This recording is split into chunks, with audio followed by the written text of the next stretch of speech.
Hi, I'm James Alderson. Welcome to the Sarah O'Connell Show. Welcome to the Sarah O'Connell Show. Welcome to the Sarah O'Connell Show. It's an absolute delight to have you here. Thank you. Delighted to be here, Sarah. Well, thank you. Now, you've just been on stage this evening at the Mayflower for a very important cause. I've got a brochure, pamphlet. No, I thought it would have been awkward if I did, so I was actually glad that I didn't. Can you imagine? I'd be like, hi. So, yes, so it's the Breast Cancer Awareness Month. Yeah. And so, yeah, sort of lots of amazing comedians have been here tonight to raise awareness, and they've they've illuminated the building pink, and there's been a raffle and lots of good stuff happening for an amazing cause that's going on all month. Yeah, super lineup, great fun, real variety as well, wasn't there, in the acts? That was an accident. It wasn't good planning on my part. We just sort of got the names together and thought, oh, that's quite good. And they were brilliant. Yeah, it did us all proud. So I had a great blast. Really did, and the audience were loving it, and as you say, there's fantastic variety. There was singing in there and lots of good stuff, audience participation. Yeah, some people didn't want to be involved, did they? But it was the same two guys, wasn't it? Toby and Gary, bless them. They're probably going to be a double act on Britain's Got Talent next year. Yeah, I liked them. They've already got matching outfits. Yeah, they have, matching stomachs. It's great, isn't it? I'm going to tweet them, they'll love that. They will. So you host the best comedy shows in the south of, the north of the northern hemisphere and the south of England. Yeah, that's exactly how it should be phrased. Yeah, the best ones anywhere.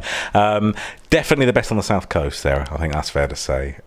Central south coast. Definitely the best in a certain area of Portsmouth and a certain area of Hornby and a certain area of Fareham. But yeah, they're great. And I just get anybody who I stumble across on my routes around the circuit that I think is mildly renowned for being hilarious to come down. It's great. I've had a real sort of learning curve myself since I started getting to watch all these brilliant acts. Yeah. And that's it. There's amazing, huge names, every show. It's incredible, and not just one, but the whole show is like a must show, a must see of really good comedians. Yeah, I think I've started all my clubs that way, and much as the sort of circuit doesn't like that necessarily, because there's obviously a lot of brilliant acts out there that aren't well known.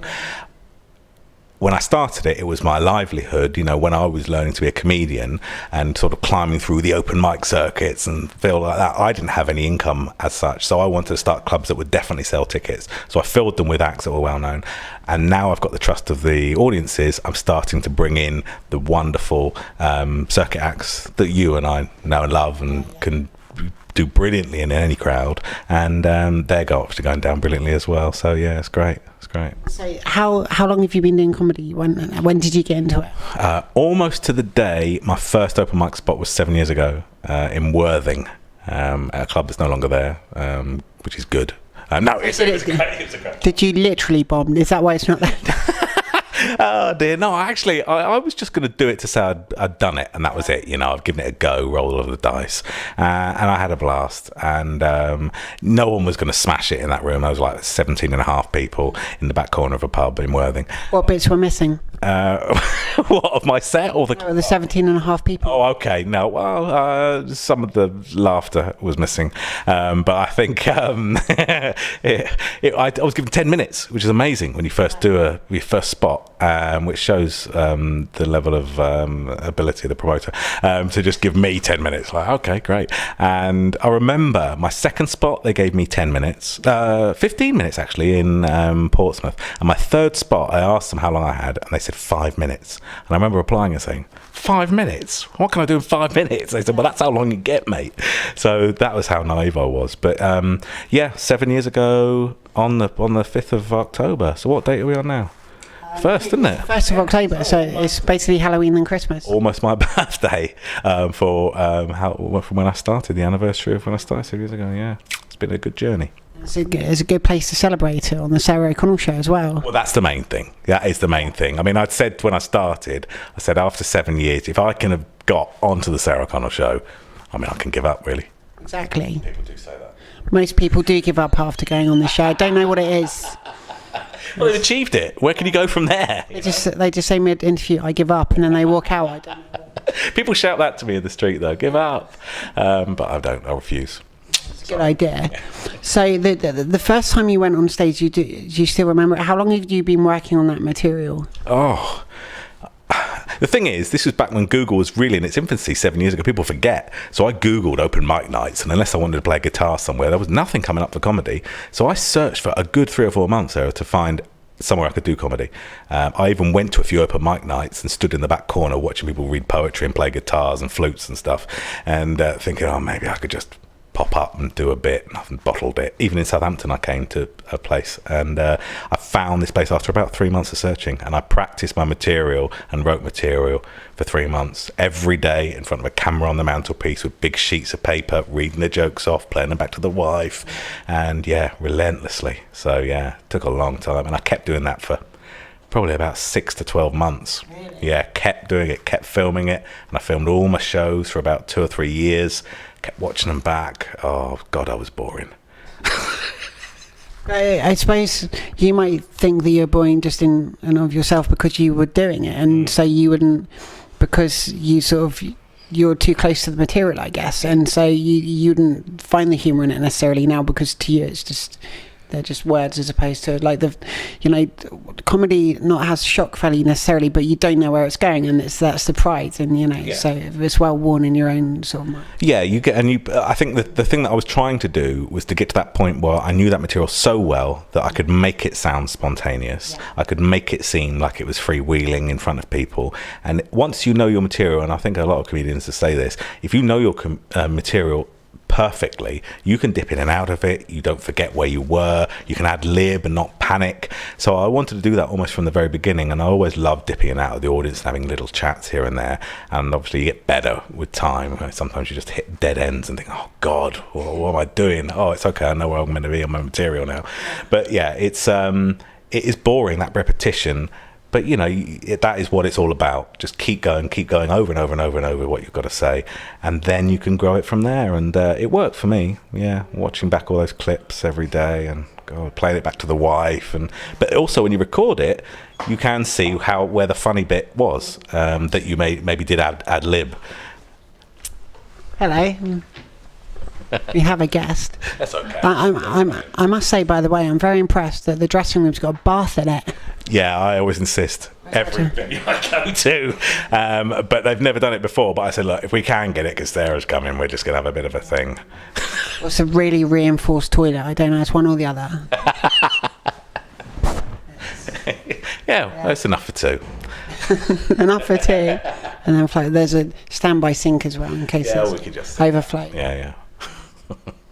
So, do you have any sort of gigs that stick out in your mind as being particularly memorable for being, a unique crowd, or a really bad heckler or funny person you encountered at one point? I mean, the worst gig, I've had a few howlers, but the worst one I remember was I was having a tryout at Glee. And I parked. The TV show? Yeah, that's it. I had all my space. Did you stop believing? It was, I was very upset. I was not a believer anymore. Glee Comedy Club in Cardiff. And it was a tryout. And I parked up miles away from the venue. And it was bouncing with rain. And I turned up wet through. And I was hung most of my clothes up in the green room to dry out. And then the venue manager came and said, "Oh, can you open the show, not do a tryout? Can you just open it because the opening act has got the time wrong, and he's not going to be here for half an hour." And obviously, me as a new act, been going about a year, I thought, "Oh my God, I've got to do 15 or 20 minutes. This is crazy." So I'm panicking, trying to dry my clothes out. The crowd, 400 people in, they're going mental. And the MC went on and said, "Right, ladies and gentlemen, please welcome to the stage." And he paused. He went, "I've forgotten his name." And he came backstage with the microphone. And looked at me and went, "What's your name, mate?" And I said, "James Alderson." He went, "What?" And I thought, I can't believe this. And he went back on and he went, "Ladies and gentlemen, do you all know who Eddie Izzard is?" And they went, "Yeah." And he went, "Well, so does this guy. It's James Anderson." I was like, oh God, he's still got my name wrong. And I walked up pissing wet through because my clothes hadn't dried to that sort of introduction, and it was mediocre at best, and I was devastated driving home. And that will always stick in my mind. Nothing worse than being introduced like that, because the whole momentum of the show's gone, and I was a new act. I was in bits. I still would be these days, I think. Getting my name wrong is disgraceful, isn't it? Was that like the first time that had ever happened? Because they're miles apart, the two names. Yeah. Last week, somebody introduced me as James Anderson, and then when I corrected him on stage, Clive Anderson. Yeah, that's right. And I came back off, and I said, mate, I said it's James Alderson, and I came back off. And then when he introduced me again, he introduced me as John Alderson. I thought, I'm just going to give up. Just call myself. Well, it just doesn't matter. Just call myself idiot, and they might get that right. But no, it always goes wrong. But these days you're less affected because you know what you're doing and you're up for it and you're a professional. But back in those days, you just panic and think, this has all gone wrong. But yeah, that was a horrific day. I'll never forget that. So do you always sort of keep, I guess now you would, but at that time, did you have like a surplus of material? So say you had like 5 or 10 really good minutes that you use, but then someone says, can you do 15? Would you then, interact with the crowd a bit more to sort of pad it out? Or how would you deal with that? But back then, no. You think you've got more material because you've got more material, but you definitely haven't got more material to do in front of 400 people to a bouncing Cardiff Glee comedy club. And when you're wet through and panicking, you're just like, oh God. So I just threw extra bits in that sort of worked because I've always worked on material that sort of flows together. That's the only way I can remember it. So people like Gary Delaney, for example, who comes up with stuff that's not interwoven at all, I couldn't do it. I could probably remember 5 one-liner gags and then I'd be gone. That's me done.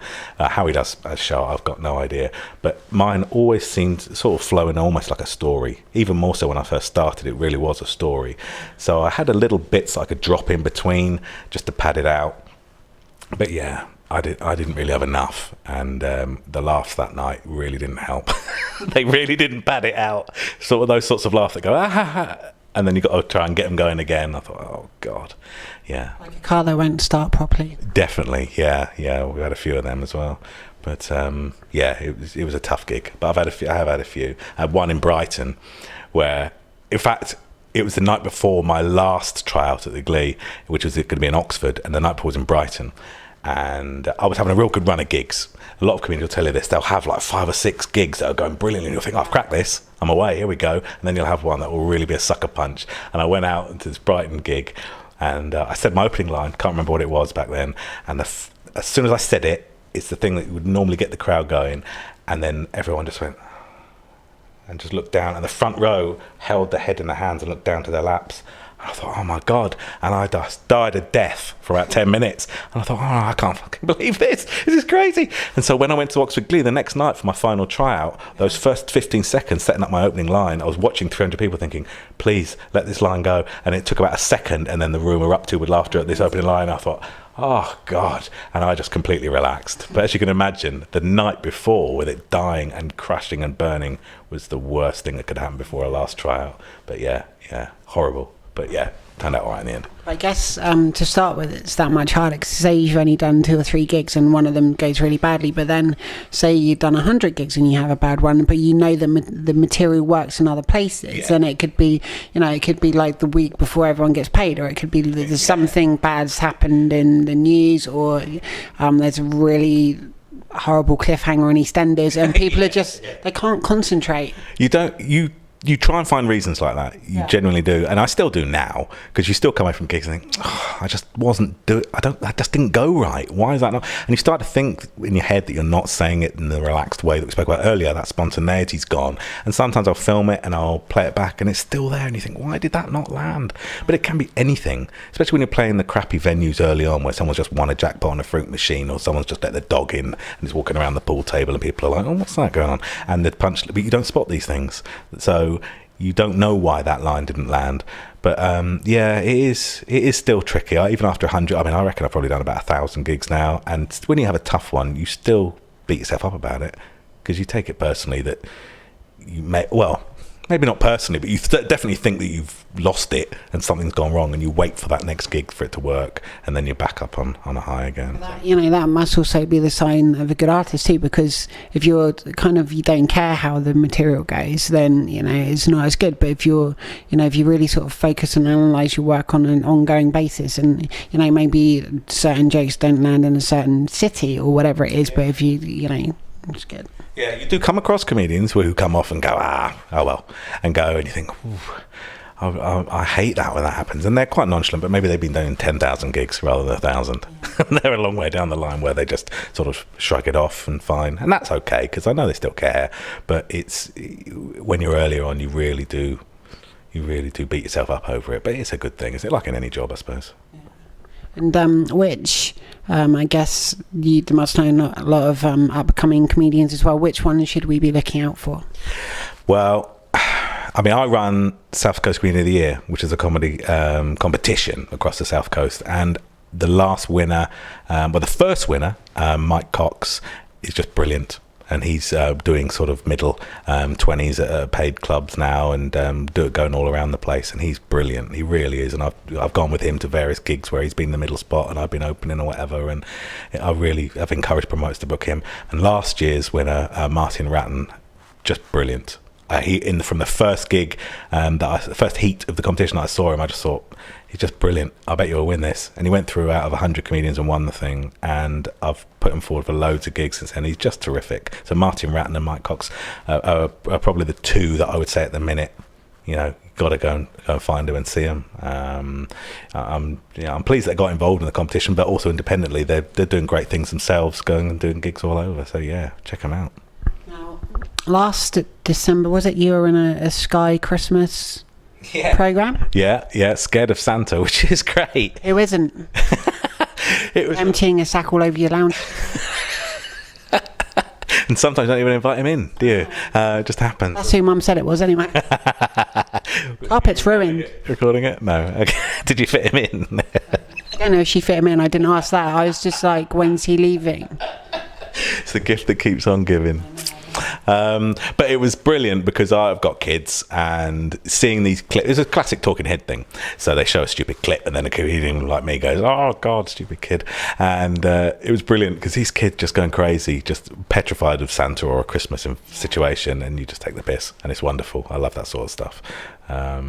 It's I hope it gets played on a normal channel because it'll be nice to be seen on like channel 5 or 4 or something, but who knows, these things come round and round, don't these talking head things.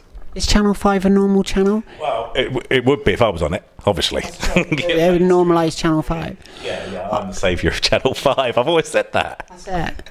Because see, channel 5's a channel I don't, but so sometimes they'll have a good thing on it and I'll tune in for that thing, but it's kind of like event television, so they'll lure me in for one thing but then I'll leave. Yeah, I always like that when they had topless darts.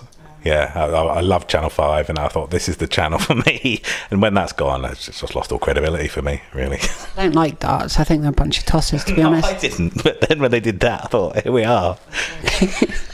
Outrageous. They used to do like topless weather and stuff as well. All sorts, yeah. I mean, you know, proper stuff. And now they've really wrestling. And what? Wrestling? Yeah. Yes, I remember. And now they've really lost their way. It's a real shame, isn't it? Seeing it go so downhill. Yeah. I even saw Olympic swimming and they just had pants on as well. It's like, just put some clothes on, people. Do it in your pyjamas. Save a rubber brick. So, tell me, have you got any tips for anyone that wants to get into comedy? Well, or spare jokes. That'd be useful for them, wouldn't it? Yeah. I've barely got any myself, Sarah. I would say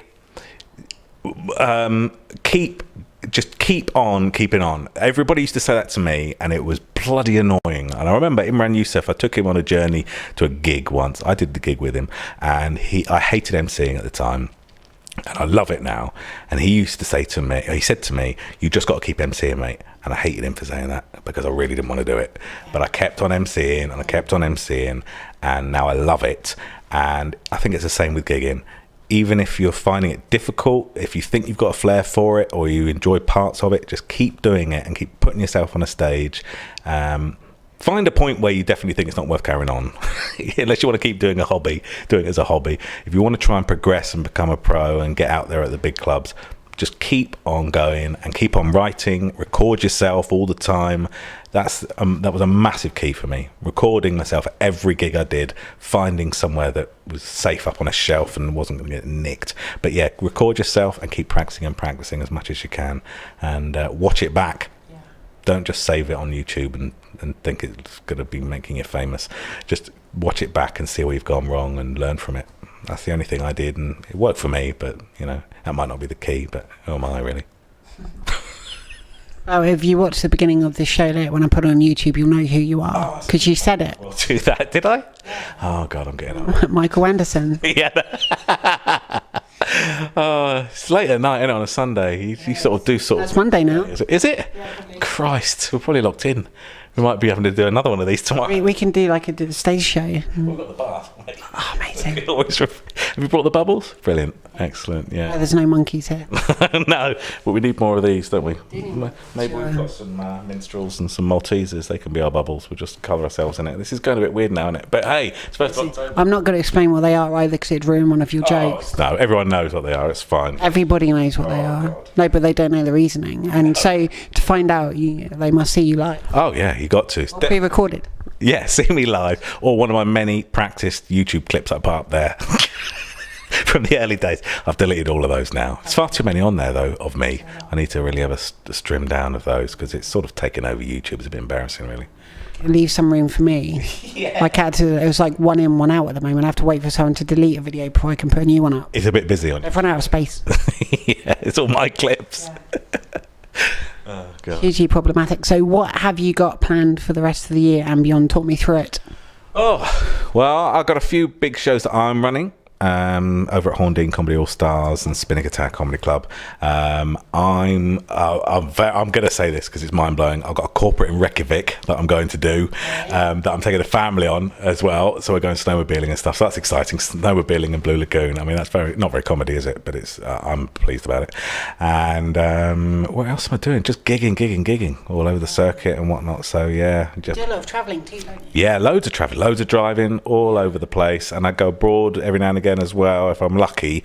But UK gigs are obviously brilliant and a lot easier because you're not always dealing with a language barrier or the fact that someone's half cut and sunburnt to bits and trying to concentrate on whether you're funny or not. So yeah, it's nice to gig all over the country, and yeah, I'm all over the place the rest of the year. So Amazing. good and about, I know, living the dream. Oh, the very best of luck to you. Is a comedy thing in Spinnaker Tower? Inside Spinnaker Tower. I just saw there's a ticket office and a lift.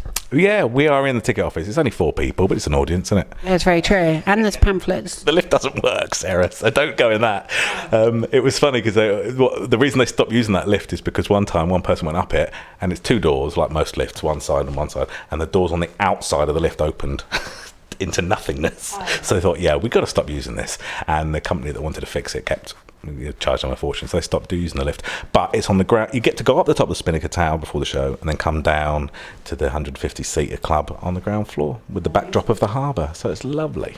I'm going to have to go to that. Sounds really good. It's scenic. Anytime. I'm going to go after this and demand they let me in. It's like literally any time. Yeah, there's no bath, but it is nice. I've never been to Bath. No, well, don't go there. I don't run a club there. Apparently there's some, but they're probably no good. But yeah, we can go in the harbour, we can have a swim, come back for the club. I mean, it's very romantic. Sounds amazing. Sounds really good. There's like all you can eat buffets in it there as well, so you could go. I know. Slug and lettuce. Yeah. Tiger. We go crazy afterwards. I won, slight diversion, but there's a casino, or there was Grosvenor Casino. I was walking through it to go, I think I was going to Jongleurs. I quite like the comedy. And so I was walking past a machine, one of those fruit machines. Yeah. I'm not much for a gambler, so I don't know the lingo. I put £1 in it. I won 31 flipping pounds. Wow. Well done. And then what? Spent it.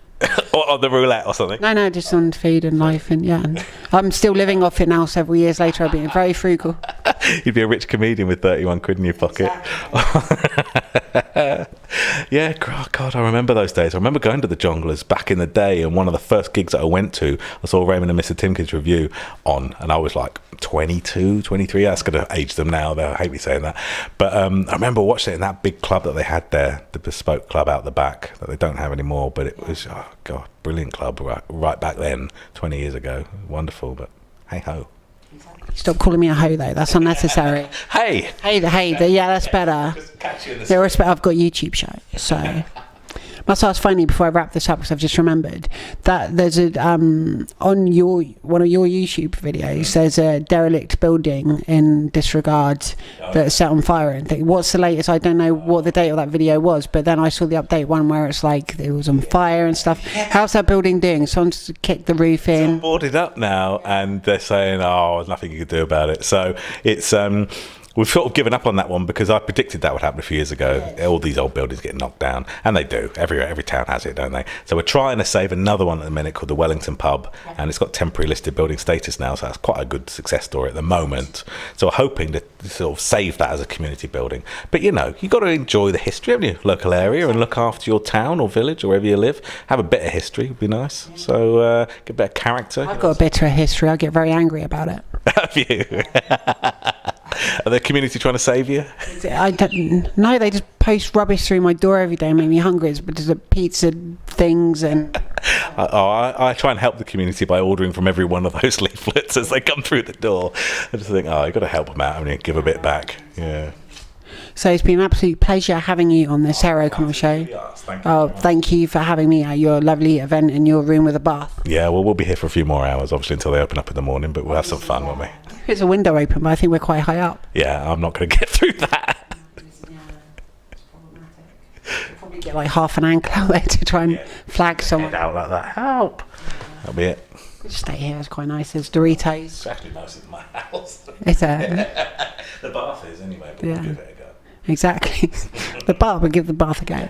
Yeah. So thank you very much for watching. We're going to go and get in the bath now and eat Doritos, and then probably get stuck in the bath, to be honest. Because yeah.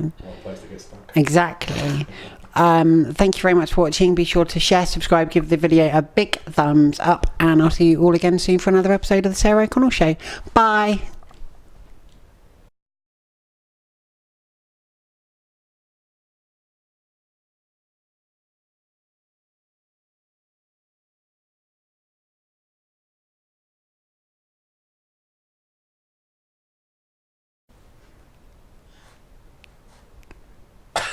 I just made my neck click. I know, God. This is my level of dexterity. I can't actually turn my head like 1 degree.